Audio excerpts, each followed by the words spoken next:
নরসিংদীর পলাশ উপজেলায় গত দুদিনে তিনবারের ভূমিকম্পের প্রভাবে ব্রিটিশ আমলে নির্মিত ঢাকা চট্টগ্রাম রেল লাইনের ঘোড়াশাল পুরাতন রেল সেতুর ২ ও ৩ নম্বর পিলারে ফাটল দেখা দিয়েছে। এতে আতঙ্কে পড়েছেন স্থানীয় বাসিন্দা ও ট্রেন যাত্রীরা। জিনারদী রেলওয়ে স্টেশনের মাস্টার বরকত হোসেন বলেন, ঘোড়াশাল পুরাতন রেল সেতুর পিলারে ফাটল ধরার খবর পেয়ে রেলওয়ে ঊর্ধ্বতন কর্তৃপক্ষকে জানানো হয়েছে। তারা এসে সেতুটি পরিদর্শন করেছেন এবং পরবর্তী নির্দেশনা দেবেন। পলাশ উপজেলা নির্বাহী অফিসার মোহাম্মদ আবু বক্কর সিদ্দিকী জানান, খবর পেয়ে ঘোড়াশালে পুরাতন রেল সেতু পরিদর্শন করা হয়েছে। রেলের কর্তৃপক্ষ সেতুটি পরীক্ষা করেছেন।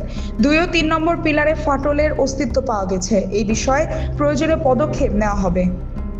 স্থানীয়রা বলছেন, পুরাতন রেল সেতুটি দিয়ে প্রতিদিন বহু যাত্রীবাহী ও পণ্যবাহী ট্রেন চলাচল করে। ফাটল দেখা দেওয়ায় যে কোনো দুর্ঘটনার শঙ্কা তৈরি হয়েছে। দ্রুত মেরামত কিংবা প্রয়োজনীয় নিরাপত্তা ব্যবস্থা নেওয়ার দাবি জানিয়েছেন তারা।